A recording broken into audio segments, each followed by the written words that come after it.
बिस्मिल्लाहिर्रहमानिर्रहीम अस्सलाम वालेकुम। आप सब लोग कैसे हैं? अल्लाह का शुक्र है मैं भी ठीक ठाक। हमेशा की तरह आप सब के लिए यही दुआ करती हूँ कि अल्लाह पाक सबको अच्छी सेहत तंदुरुस्ती दे और अपने अपने घरों में खुश रखे। आमीन सुम्मा आमीन। तो जी आज की जो वीडियो है ये हमारे संडे रूटीन की। तो संडे में जो है हम बड़े मसरूफ़ हो जाते हैं। वैसे तो रोज़ के जो काम है वो चलते रहते हैं, मगर आज मासी नहीं आती तो सारे घर की सफाई भी जो है मुझे और मोहतर और अंबर जो है हम सब मिलकर ही करते हैं।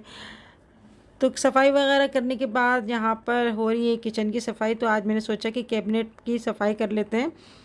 और वैसे थोड़े थोड़े दिनों में जो है कैबिनेट की मैं सफाई करती रहती हूँ, तो आज डीप फ्रीज़र की भी सफाई करूँगी। तो ये काम तो चलते रहते हैं जी। और बस घर को संभालना कोई आसान बात नहीं होती, पूरा दिमाग लगाना पड़ता है क्या चीज़ है क्या चीज़ नहीं है। और ये जो हुसैन है ना, माशाल्लाह से ये करवट लेने लगे हैं। कोट पे बड़ा डर लगता है इनको बिठाते हुए। अब बस ये कोट जो है हम इसको रख देंगे एक तरफ, क्योंकि ये करवट ले लेते हैं और गिरने का भी डर होता है, तो इसको ज़्यादातर हम फर्श पर ही लिटा देते हैं और खिसकने लगे हैं माशाल्लाह से। तो आज इनको अपनी नानों के घर भी जाना है और अभी जो है हम उतर जाएगी अपनी मम्मा के घर। तो मैंने कहा खाना वाना खा के फिर चली आना, दोपहर का टाइम है, थोड़ी धूप भी कम हो जाएगी। तो मेरे पास कमेंट्स आती हैं और उनका मैं जो है रिप्लाई करने की भी कोशिश करती हूँ, कुछ रिप्लाई नहीं कर पाती। तो यही वजह होती है कि मैं घर में ज़्यादा मसरूफ़ होती हूँ या फिर कोई मेहमान आ जाता है या कहीं चली जाती हूँ मैं, तो यही वजह होती है। और यहाँ पे मैं दिखा रही हूँ चिल्तन प्योर का ये टी ट्री ऑयल इन्फ्यूज़्ड है ये, और बहुत ही अच्छा ये ऑयल है। अगर आपके जिस्म में दर्द हो रहा है तो आप इसका मसाज करें, एक्ने के लिए बहुत अच्छा है। और अगर आपकी स्किन रेड हो रही है या कुछ भी आपको प्रॉब्लम है ना, तो ये आप इसको डायरेक्ट यूज़ कर सकते हैं। तो पेन के लिए ये आपको बहुत रिलीफ़ करेगा। और अगर आप मंगाना चाहें तो इसका जो है लिंक डिस्क्रिप्शन बॉक्स में दे दूँगी। 10 शबाना लिख के आप मंगवा सकते हैं, आपको 10% डिस्काउंट मिलेगा। यहाँ पर जो है मैं डीप फ्रीज़र में से मैंने सारा सामान निकाल लिया और झुक झुक के जो है ना मुझे सामान निकालना होता है, क्योंकि ये बड़ा मसला होता है। तो मैं चाह रही थी कि मैं दूसरा डीप फ्रीज़र लूँ जो दराज़े वाला होता है, मगर ये है कि मेरे पास यहाँ पर इतना स्पेस नहीं है कि मैं वो लेकर यहाँ पे रखूँ, क्योंकि ये मैंने जीने के नीचे रखा हुआ है। तो जी अपने हिसाब से ही जो है चीज़ें लेनी पड़ती हैं, ये बड़े मसले होते हैं। और डीप फ्रीज़र की भी सफाई करो या फ्रिज की सफाई करो तो इसमें काफ़ी टाइम लग जाता है। और अभी मैंने जो है डीप फ्रीज़र साफ़ करके और इसको मैंने सर्फ़ और नमक का पानी लगा के इसको धो लिया था। उसके बाद में सूखे कपड़े से इसको साफ़ कर रही हूँ, थोड़ी देर खुला रखूँगी। इसके बाद सारी चीज़ें जो हैं इसके अंदर वैसे ही जमानी है तरीके से। तो अगर ना देखो ना तो फिर चीज़ें सड़ जाती हैं, कुछ ऊपर में रह जाती हैं चीज़ें। तो बस अभी जो है मैं यही सोची थी कि मैं खाना क्या बनाऊँ, तो मैंने अंडे भी जो है बॉयल करने के लिए रख दिए थे। तो मैंने सोचा कि आज जो है अंडे और छोले और उसके अंदर जो है आलू डाल लेते हैं, तो वो जल्दी बन जाता है। तो अभी मैं ये सामान वामान सेट करने के बाद खाना बनाऊँगी और कमेंट्स के हवाले से बात करूँगी कि बहुत अच्छी अच्छी कमेंट्स आती हैं। आप लोगों का तहे दिल से शुक्रिया अदा करना चाहूँगी। नाम नहीं ले पाती, यही वजह है कि इतना टाइम नहीं होता, मगर सबकी कमेंट्स में जो है पढ़ती ज़रूर हूँ। और भाई दुनिया में हम आए अल्लाह के हुक्म से ही आए, अल्लाह ने हमें दुनिया में भेजा है। तो ये नहीं है कि हम बस सिर्फ़ खाने पीने के लिए आए या खेल कूद के घर दुनिया से चले जाना है। यहाँ पे हमें अपने अमाल जो है जमा करना है, क्योंकि कि रोज़े महशर में तो कोई किसी को अपनी कोई नेकी नहीं देगा, ना ही कोई पहचानेगा। तो जब तक हमारी सांसें हैं तब तक हमारे अमल जो हैं वो हमारे जारी रहते हैं। और जैसे ही हमारी सांस बंद होती है तो हमारे अमल भी बंद हो जाते हैं। तो कोशिश यही करना चाहिए कि हमारी ज़ात से किसी को तकलीफ़ ना हो, अच्छे से अच्छा काम करें, कोई ऐसा काम करें जिससे लोगों को फ़ायदा हो, कोई तकलीफ़ ना हो। मगर लोग जो होते हैं वो ऐसा करते हैं कि कोई लम्हा ऐसा नहीं जाने देते कि जिससे किसी को खुशी ना मिल जाए, और वो दुख देने में लगे रहते हैं। तो यही समझते हैं लोग, ज़रा सा किसी के पास पैसा आ जाता है या कुछ अल्लाह ताला उनको मुकाम देता है तो दूसरे को कमतर समझना शुरू कर देते हैं। ऐसा नहीं सोचना चाहिए, ये गुरूर के ज़मरे में आता है और गुरूर जो है अल्लाह पाक किसी का नहीं रखता। तो अल्लाह पाक हमें जो है गुरूर से बचाए। और मैं कहती हूँ अल्लाह पाक कोई भी अल्लाह ताला अपनी नेमत दे रहा है या पैसा दे रहा है तो अपनी खुशी से दे या नाराज़गी से ना दे।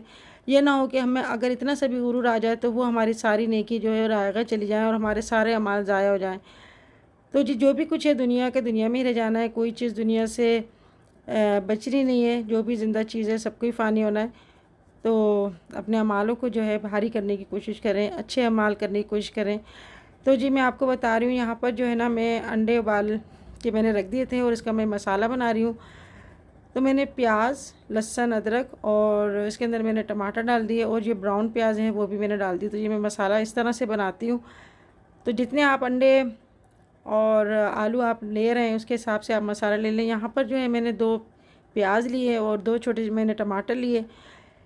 आधा मैंने लहसुन की जो वो होती है पोती वो मैंने छील ली थी। अदरक का टुकड़ा लिया और 1 मुट्ठी मैंने लिए ब्राउन प्याज, उसको मैंने मसाला बना लिया पीस के। और यहाँ मैंने एक ले लिए मिट्टी का ये जो है हंडिया, ये मैंने ले लिया। इसमें बहुत ही मज़े के बनते हैं। मैं जो आप आलू और अंडे बनाएं या इसके अंदर आप चने डाल दें तो इसकी बड़ी सौंधी सौंधी खुशबू आती है। जब आप बनाएंगे ना इसमें तो आपको ख़ुद पता चलेगा कि एक आम बर्तन में बनाने में और मिट्टी के बर्तन में बनाने में कितना टेस्ट चेंज होता है। तो सबके अलग अलग तरीके होते हैं, मगर मैं जो है इस तरह से बनाती हूँ कि अंडों को पहले मैं बॉयल करके छील लेती हूँ। उसके बाद में जो है ऑयल मैंने डाल दिया, उसके अंदर मैं फ्राई करूँगी।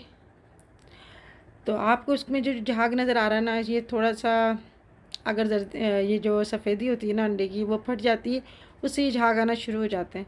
तो कोई बात नहीं, मगर ये ऑयल हमारा काम आएगा, ये ख़राब नहीं होगा।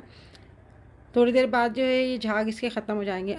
तो अंडों को मैंने हल्का सा ब्राउन कर लिया। बाद लोग बिल्कुल इसको ब्राउन कर लेते हैं, यानी मेरे जो हस्बैंड है वो कहते हैं बिल्कुल इसको जो है डार्क ब्राउन कर लिया करो। तो मुझे ये ऐसे ही अच्छे लगते हैं लाइट ब्राउन।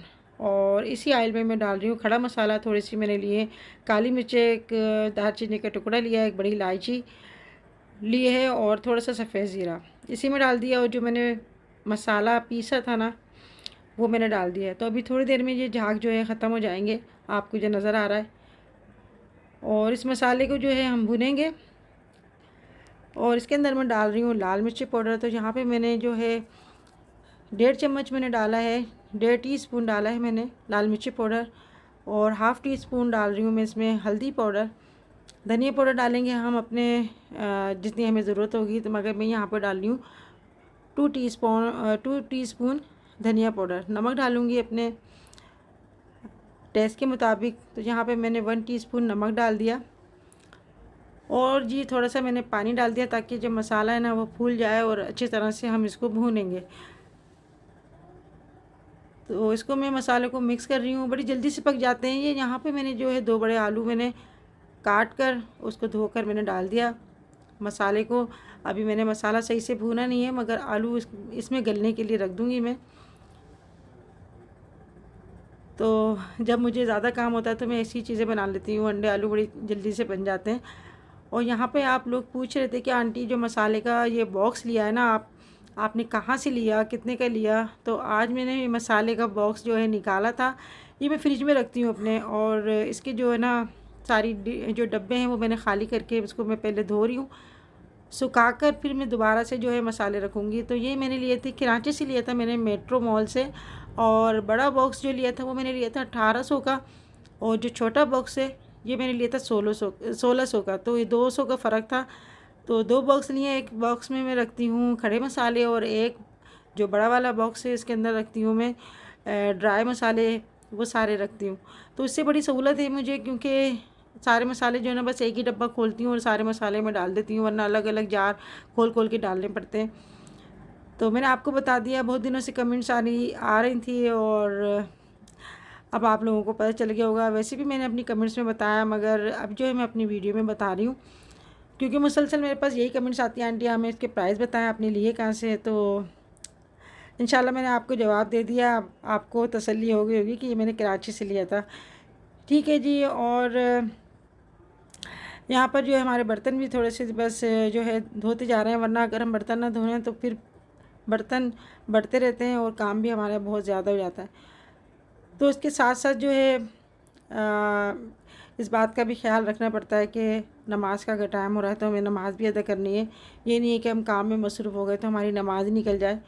तो बड़ा मैं कान लगा के सुनती रहती हूँ कि अज़ानों की आवाज़ आ रही है या नहीं आ रही। तो कभी ऐसा होता है कि लाइट नहीं आ रही होती तो पता नहीं चलता, मगर जो आप पाबंदी से पढ़ते हैं नमाज़, उनको पता चल जाता है कि अभी ये जो है नमाज का टाइम हो गया है। तो यहाँ पे जी मैंने अपने सालन को भी देखती जा रही हूँ, मसाला जो है वो भुन गया है और इसके अंदर मैंने जो है डाल दिया है दही। तो दही मेरे पास रखा हुआ था, या 1 पाव के करीब दही होगा, ये मैंने डाल दिया और अब जो है इसको भून लेंगे। तो दही से बहुत अच्छा टेस्ट आ जाता है। अच्छा, आपको जो इसके अंदर ऑयल कम लग रहा होगा, क्योंकि ऑयल जो है हमारा बहुत कम खाया जाता है, ये बहुत कम डालते हैं हम, इतना नहीं डालते कि ऊपर से तरी जो है तैर रही हो। और इसके अंदर मेरे पास ये छोले रखे हुए थे, ये चने रखे हुए थे 1 प्याला, तो ये काफ़ी घुले हुए थे, तो ये मैंने डाल दिए। और अब जी मैं डाल दूँगी इसके अंदर अंडे जो हमने फ्राई किए थे, ये डाल दिया। और इसके अंदर हम पानी डालेंगे, जितना हमें शोरबा रखना होगा उतना हम पानी डालेंगे। इसको आप पराठे के साथ, चपाती के साथ, रोटी के साथ खाएं, बहुत ही अच्छे लगते हैं। तो देखें कितनी जल्दी फटाफट से हमारे अंडे आलू चने तैयार हो गए और हमारा काम भी जो है वो भी हो रहा है, साथ साथ आपसे बातें भी हो रही हैं। तो जी बाद लोग जो है ना बड़ा किसी को अहमियत नहीं देते, बस वो ये कहते हैं कि बस मैं जो हूँ बस मैं ही हूँ और कोई मेरे आगे नहीं है। सबको नीचे दिखाने की कोशिश में लगे रहते हैं, सबको अपने से कमतर समझने की कोशिश में लगे रहते हैं। तो ऐसा नहीं है। तो हमारी जो बड़े बुज़ुर्ग थे ना, वो बड़ा ये एक बात कहते थे कि खोटा सिक्का भी जो था ना वो भी काम आ जाता है। तो कभी किसी को कमतर नहीं समझना चाहिए, कभी किसी को ऐसा नहीं समझना चाहिए कि बस ये कुछ भी नहीं है, जो भी हैं हम ही हैं। तो ये जो हम वाली बात है ना, वो मैं इसलिए कर रही हूँ कि बाद लोग ऐसे ही समझते हैं कि बस हम जो है ना हमारा आगे कोई नहीं है, ऐसा नहीं समझना चाहिए। और यकीन करें हमारे घर में जो मासी आती है ना, मैं उसको भी मैं मासी नहीं बोलती, बल्कि मैं उसको खाला बोलती हूँ, खाला कह के बोलती हूँ। जब वो आती है ना मेरे घर में, मैं उसको सलाम करती हूँ, चाय बनाती हूँ तो उसको भी देती हूँ, मैं कह देती हूँ खाना खाना तो खा लो, वो नहीं खाती, मगर ये है कि मैं पूछती ज़रूर हूँ। तो ये नहीं है कि वो अगर मजबूरी के तहत काम कर रही है तो हम उसकी इज़्ज़त ना करें या हम उसको बिल्कुल समझे ही ना। ये जो है इंसानियत के ख़िलाफ़ हो जाता है। और ये कल मैंने अपनी वीडियो में बोला था, उस पर भी मेरे पास कमेंट्स आई थी कि आंटी आप जो है आपने ये कहा कि मैं शियाओं की इज़्ज़त करती, तो ये बात नहीं है, मैं इंसानों की बात कर रही हूँ। मैं सब इंसानों को जो है बराबर से समझती हूँ और सबको जो है मैं इज़्ज़त की निगाह से देखती हूँ। सबका अपना अपना फ़िरका है, सबके अपनी अपनी जो भी है मज़हब के मामले में मैंने पहले भी कहा था कि मैं कोई बात करना नहीं चाहती, मगर अपनी सोच को थोड़ा सा जो है ना खुला रखना चाहिए और दूसरों के लिए अच्छी सोच रखना चाहिए। तो यहाँ से देखिए जी, यहाँ पे खाना खाने में काफ़ी टाइम हो गया। मैंने मोहतज से बोला था कि खाना खा लो, मगर वो अभी नहीं खा रही। तो जी बहुत ही अच्छे बने मसाले वाले हमारे अंडे चने, और आलू भी बड़े मज़े के लग रहे हैं इसके अंदर, और भूख मुझे बड़ी शदीद लग रही थी। किचन हमारा साफ़ हो गया, लाइट भी चली गई। और ऐसा ही है कि सारा दिन जो होता है ना बस ऐसे ही गुजर जाता है। मुझे तो अपने बारे में भी सोचने को टाइम नहीं मिलता, मुझे पता ही नहीं चलता कि लोग इतनी इतनी बातें कैसे सोच लेते हैं और किस तरह से दूसरों के लिए एक पूरा जो है ना स्टोरी बना लेते हैं। तो बड़ी हैरत भी होती है कि ऐसी ऐसी बातें भी होती है। तो जी यहाँ पर जो है ना मैं आ गई थी ऊपर, और अभी जो है मैं यहाँ पर पढ़ी हूँ दुरूद मुक़द्दस। तो असर से लेके असर की नमाज के बाद और मग़रिब तक मैं दुरूद मुक़द्दस पढ़ती रहती हूँ। ये मेरी रूटीन है, रोज़ की मेरी आदत है। तो इससे बड़ी फ़जीलत है, और इंशाल्लाह ताला आपको मैं बताऊँगी भी कि मेरे साथ एक मौजज़ाती तौर पे वाक़या भी हुआ था। तो मुझे बड़ी बहुत ज़्यादा जो है भरोसा होता है कि अल्लाह पाक से कोई भी आप दुआ करें तो ज़रूर वो आपकी सुनेगा। दिल से दुआ करनी चाहिए। एक ही सजदा जो है अल्लाह पाक हमारा कबूल कर लेता है। ये नहीं कि सारा सारा दिन हम सजदे में पड़े रहें तो तभी हमारी अल्लाह सुनेगा। तो एक ही अगर हम आजिज़ी से कोई सजदा करेंगे ना तो वो कबूल करने वाला है। तो अपने दिलों को जो है साफ़ रखें, दिमाग को साफ़ रखें, तहे दिल से अल्लाह का ज़िक्र करें, उसका नाम लें और उसके बनाए हुए बंदों से मोहब्बत दें, प्यार करें। तो अल्लाह पाक भी राज़ी होगा, और बंदे राज़ी होंगे तो अल्लाह पाक भी राज़ी होगा। तो जी आज की वीडियो आपको कैसी लगी ज़रूर बताइएगा। अपना बहुत सारा ख्याल रखिएगा, और जिन लोगों ने मेरे चैनल को सब्सक्राइब नहीं किया तो आप लोग प्लीज़ मेरे चैनल को सब्सक्राइब करें। और इंस्टाग्राम पे जो है मेरी आईडी है कुकिंग विद शबाना के नाम से, तो उसको भी आप फॉलो कर सकते हैं। और यहाँ पर जो है ना हसन की एक मुझे इतनी अच्छी आदत लगती है कि ये जो है ना मेरे पाँव में लोशन लगाता है, और मुझे बड़ा अच्छा लगता है इसके नरम नरम छोटे छोटे हाथों से लोशन लगवाना, और बड़ा सुकून मिलता है मुझे कि कहता अम्मी मैं लोशन लगा लूँ। मुझे अच्छा भी नहीं लगता कि छोटे बच्चों से पैरों को हाथ लगा, मगर ये जो करता है ना तो मुझे खुद से करता है ये, यानी हमारे अपने पप्पा का भी करता है कि लोशन लगाएगा और छोटे छोटे हाथों से दबाता है। तो बस ये अल्लाह का करम है कि अल्लाह पाक ने हमें नेक औलाद दी, उनकी औलाद भी नेक है। और ये जो है हम बस हमारे माँ बाप, हमारे सास ससुर की दुआएं, जिनका जो है अल्लाह ने हमें ये सिला दिया है कि नेक औलाद भी जो है नसीब नसीब से मिलती है। और सबके लिए मेरी यही दुआ है कि अल्लाह पाक सबके माँ बाप की जो है औलाद उनकी नेक और फरमाबरदार और उनका ख्याल रखने वाली हो, तो बस उनकी जो मेहनत है वो ना, वो जो उसका सिला यही होता है कि हमारी औलाद नेक निकले। वरना ऐसी भी औलादें होती हैं जो अपनी माँओं से बात तक करना पसंद नहीं करती हैं, अस्तगफिरुल्लाह। तो बस ये अल्लाह पाक सबको अपने नेक रास्ते पे चलने की तौफीक दे। और हम अपने बच्चों से जो उम्मीद रखते हैं, यही रखते हैं कि वो हमारी इज़्ज़त करें, और हमारे दिल से खुद ब खुद दुआएं निकलती हैं। दुआएं कोई ये नहीं होता कि कोई पैसे दे के हमसे कह दे कि भाई ये पैसे ले लो, आप हमें दुआ दे दो। दुआ जो होती है वो खुद दिल से निकलती है। और मेरी आदत है कि मैं सबको ही देती हूँ, सबको ही देती हूँ। इसमें कोई ये नहीं है कि कोई दिखावा है या मुझे किसी से लालच है। बस मेरी आदत है कि जब मैं कोई छोटी बच्ची भी देखती हूँ ना, किसी हॉस्पिटल में जाती हूँ, दूसरे भी इर्द गिर्द के बच्चों को देखती हूँ, तो तब भी मैं ये कहती हूँ अल्लाह पाक इनके नसीब करे, अच्छे करे और सबको खुश रखे। तो जी इस दुआ के साथ ही आप लोगों से चाहूँगी इजाज़त, फिर मिलेंगे इंशाल्लाह नेक्स्ट वीडियो में। तब तक के लिए अल्लाह हाफिज़।